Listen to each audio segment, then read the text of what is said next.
யாரா சிறுபான்மை? என் அன்பு சகோதரன் ஏஆர் ரஹ்மான் இன்னைக்கு சிறுபான்மை நீ சொல்ற. என் அன்பு தம்பி என் ரஹ்மானுடைய சொந்த அக்கா மகன் என் தம்பி ஜிவி பிரகாஷ் இந்துங்கிற. ஏண்டா தாய் மாமன் சிறுபான்மை, மருமகன் பெரும்பான்மையாடா? எங்க அப்பா இளையராஜா உங்களுக்கு தெரியும் இந்து, சரி இந்து. என் தம்பி யுவன் இப்ப அவ இஸ்லாத்தை ஏற்றுதான். எங்க அப்பா பெரும்பான்மை, என் தம்பி யுவன் சிறுபான்மையாடா? ஏண்டா உங்களுக்கு மூளைன்னு ஒண்ணு இருக்கா இல்லையாடா? மதத்தை வைத்து எந்த மானுடா உலகம் மதிப்பிடுது? இந்த பயலாம்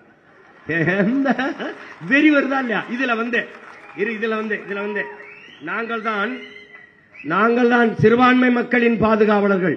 சிறுபான்மை மக்களின் பாதுகாப்பு, கிறிஸ்தவ இஸ்லாமிய மக்களின் பாதுகாப்பு, சிறுபான்மை மக்களின் பாதுகாப்பு. அந்த இடத்துல என்ன வைக்கணும்டா உனக்கு ஒரு ஆப்பு. இங்க வாடா, சிறுபான்மை மக்களின் பாதுகாப்பு என்ற சொல்லுகிற இடத்தில் அந்த சொல்லிலே ஒரு மிக கொடிய அச்சுறுத்தலை சொல்லுகிறான். சிறுபான்மை மக்களின் பாதுகாப்பு, சிறுபான்மை மக்களின் பாதுகாப்பு. என்னமோ எங்க அண்ணன் தடாரையும் சொன்ன மாதிரி ஒரு பாதுகாப்பற்ற சூழலில் எங்களை நீ வாழ வச்சிருக்கியாப்ப இந்த நாட்டில். சிறுபான்மை மக்களை எப்படி பாதுகாப்பா கொஞ்சம் சொல்லு. ஸ்பெஷல் போர்ஸ் போடுவியா எங்களுக்கு? இல்ல வீட்டுக்கு 2 வாட்ச்மேன் வைப்பியா? இல்ல நீயே நிப்பியா? எப்படி பாதுகாப்பா சொல்லு. என்ன பாதுகாப்பு எப்படி சொல்லு? சிறுபான்மை மக்களின் பாதுகாப்பு என்பது என்ன? எப்படி? இப்ப என் தம்பி தங்கச்சி எல்லாம் போகும்போது கூட 2 போலீஸ் கூடவே அனுப்பியா? சிறுபான்மை மக்கள் பாதுகாப்பு பைத்தியம்.